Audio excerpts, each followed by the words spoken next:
रामायण की अमृत धारा में आप सबका स्वागत है। सभी सुनने वाले सज्जनों को जय सिया राम जी। रामायण के पिछले भाग में आपने वहां तक सुना था जब तपस्वी तथा वनवासी लोग श्री राम जी के वन में बने रहने की आशा से मन में परम आनंदित हुए।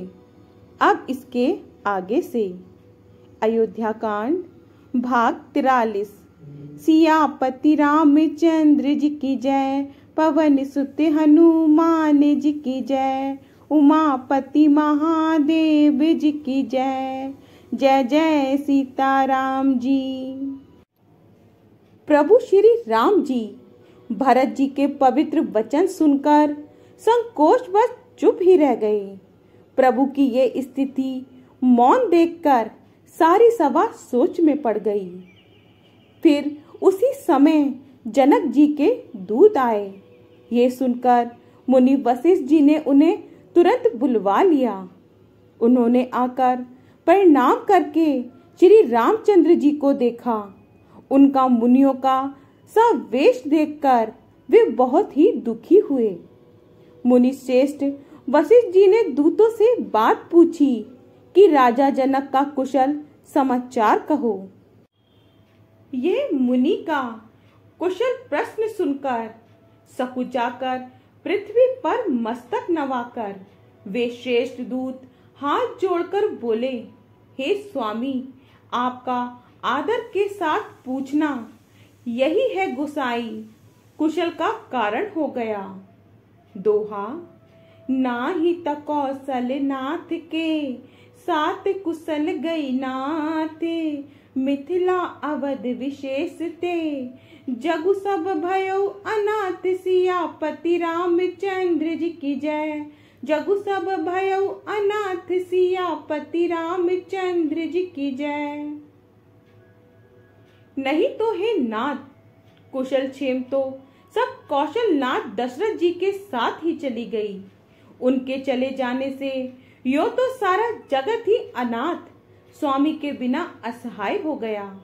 किंतु अयोध्या नाथ की गति, दशरथ जी का मरण सुनकर जनकपुर वासी सभी लोग शोकवश व्याकुल हो गए, सुध बुध भूल गए।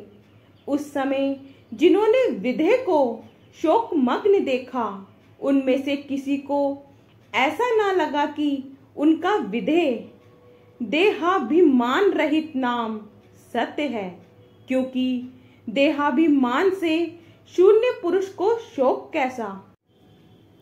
रानी की कुचाल सुनकर राजा जनक जी को कुछ सूझ ना पड़ा।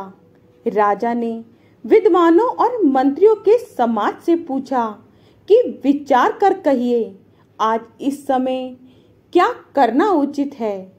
अयोध्या की दशा समझकर और दोनों प्रकार से असमंजस जानकर चलिए या रहिए। किसी ने कुछ नहीं कहा। जब किसी ने कोई सम्मति नहीं दी, तब राजा ने धीरज धर हृदय में विचार कर 4 चतुर गुप्तचर जासूस अयोध्या को भेजे और उनसे कह दिया कि तुम लोग श्री राम जी के प्रति भरत जी के अच्छे भाव, प्रेम या दुर्भाव, बुरा भाव, विरोध का पता लगाकर जल्दी लौट आना, किसी को तुम्हारा पता न लगने पावे।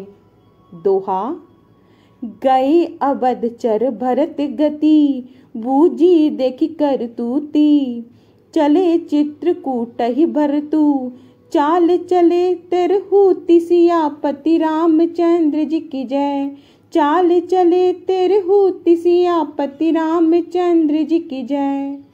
गुप्तचर अवध को गए और भरत जी का ढंग जानकर और उनकी करनी देखकर जैसे ही भरत जी चित्रकूट को चले, वे मिथिला को चल दिए। गुप्त दूतों ने आकर राजा जनक जी की सभा में भरत जी की करनी का अपनी बुद्धि के अनुसार वर्णन किया। उसे सुनकर गुरु, कुटुंबी, मंत्री और राजा सभी सोच और इसने से अत्यंत व्याकुल हो गए। फिर जनक जी ने धीरज धरकर और भरत जी की बढ़ाई करके अच्छे योद्धाओं और सहानियों को बुलवाया।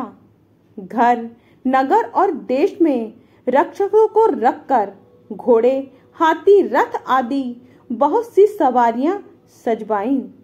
वे मुहूर्त साध कर उसी समय चल पड़े। राजा ने रास्ते में कहीं विश्राम भी नहीं किया। आज ही सवेरे प्रयागराज में स्नान करके चले हैं। जब सब लोग यमुना जी उतरने लगे तब हे नाथ, हमें खबर लेने को भेजा। दूतों ने ऐसा कहकर पृथ्वी पर सिर नवाया। मुनि श्रेष्ठ वशिष्ठ जी ने कोई 6-7 भीलों को साथ देकर दूतों को तुरंत विदा कर दिया। दोहा। सुनत जनक अगवनु सबू, हर्षउ अवध समाजू। रघुनंदन ही संकोचु बड़े, सोच विबस सुर राजू। सियापति रामचंद्र जी की जय, सोच विबस सुर राजू। सियापति रामचंद्र जी की जय। जनक जी का आगमन सुनकर अयोध्या का सारा समाज हर्षित हो गया।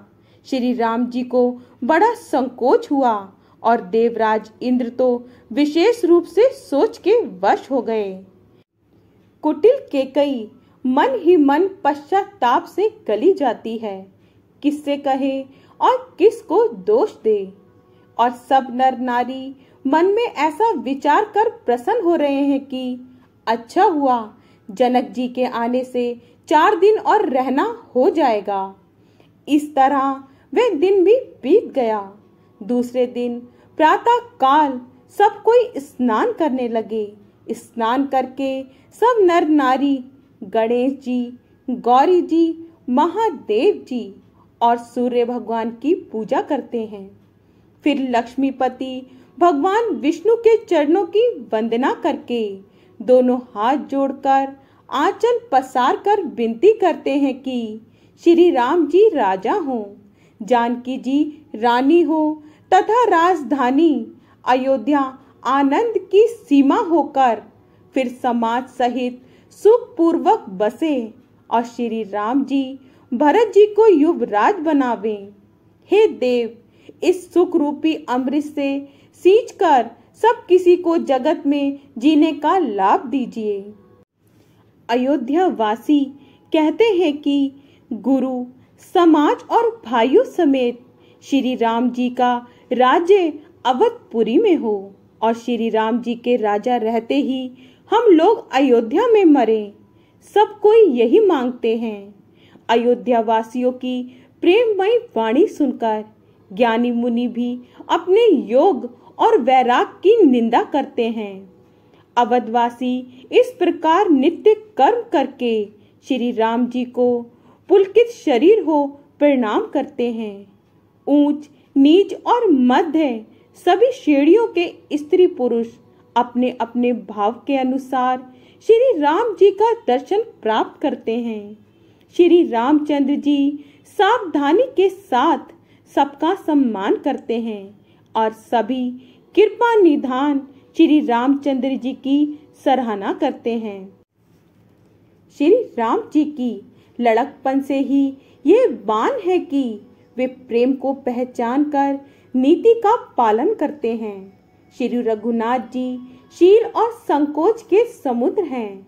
वे सुंदर मुख के, सबके अनुकूल रहने वाले, सुंदर नेत्र वाले, सबको कृपा और प्रेम की दृष्टि से देखने वाले और सरल स्वभाव हैं। श्री राम जी के गुण समूह को कहते कहते सब लोग प्रेम में भर गए और अपने भाग की सराहना करने लगे कि जगत में हमारे समान पुण्य की बड़ी पूंजी वाले थोड़े ही हैं, जिन्हें श्री राम जी अपना करके जानते हैं। ये मेरे हैं ऐसा जानते हैं। दोहा। प्रेम में मगन ते ही समय सब, सुनि आबत मिथिलेसु। सहित सभा संभ्रम उठेऊ, रवि कुल कमल दिनेसु। सियापति रामचंद्र जी की जय, रविकुल कमल दिनेशु सियापति रामचंद्र जी की जय। उसी समय सब लोग प्रेम में मर्ग हैं। इतने में ही मिथिलापति जनक जी को आते हुए सुनकर सूर्य कुल रूपी कमल के सूर्य श्री रामचंद्र जी सभा सहित आदर पूर्वक जल्दी से उठ खड़े हुए। भाई, मंत्री, गुरु और पुरवासियों को साथ लेकर श्री रघुनाथ जी आगे जनक जी की अगवानी में चले। जनक जी ने जो ही पर्वत शेष कामदनाथ को देखा तो ही प्रणाम करके उन्होंने रथ छोड़ दिया, पैदल चलना शुरू कर दिया। श्री राम जी के दर्शन की लालसा और उत्साह के कारण किसी को रास्ते की थकावट और कलेश जरा भी नहीं है। मन तो वहां है जहां श्री राम और जानकी जी हैं। बिना मन के शरीर के सुख दुख की सुध किसको हो। जनक जी इस प्रकार चले जा रहे हैं, समाज सहित उनकी बुद्धि प्रेम में मतवाली हो रही है। निकट आए देखकर सब प्रेम में भर गए और आदर पूर्वक आपस में मिलने लगे। जनक जी वशिष्ठ आदि अयोध्या वासी मुनियों के चरणों की वंदना करने लगे और श्री रामचंद्र जी ने शतानंद आदि जनकपुरवासी ऋषियों को प्रणाम किया। फिर भाइयों समेत श्री राम जी राजा जनक जी से मिलकर उन्हें समाज सहित अपने आश्रम को लिवा चले। दोनों राज समाज शोक से व्याकुल हो गए। किसी को ना ज्ञान रहा, ना धीरज और ना लाज ही रही।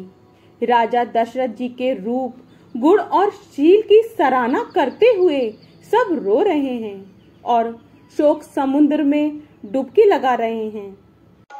छंद। अब गाही शोक समुंदर सोचहि नारी, नर व्याकुल महा दे दोष सकल सरोसे, बोलहि बाम विधि कीन्हो कहाँ, सुर सिद्ध तापस योगी जन मुनि देखी, दशा विदेह की तुलसी न समर्थु को जो तरि सके, सरित स्नेह की तरि सके, सरित स्नेह की। अब इसका हिंदी में अर्थ समझिए। शोक समुद्र में डुबकी लगाते हुए सभी स्त्री पुरुष महान व्याकुल होकर चिंता कर रहे हैं। वे सब विधाता को दोष देते हुए क्रोध युक्त होकर कह रहे हैं कि प्रतिकूल विधाता ने ये क्या किया। तुलसीदास जी कहते हैं कि देवता, सिद्ध, तपस्वी, योगी और मुनि गणों में कोई भी समर्थ नहीं है जो उस समय विधेय जनक राज की दशा देखकर प्रेम की नदी को पार कर सके। आगे का भाग कल। जय सिया राम जी। अगर आपको पसंद आए तो लाइक, शेयर, कमेंट्स कीजिए और हमारे चैनल को सब्सक्राइब कीजिए। जय सिया राम जी।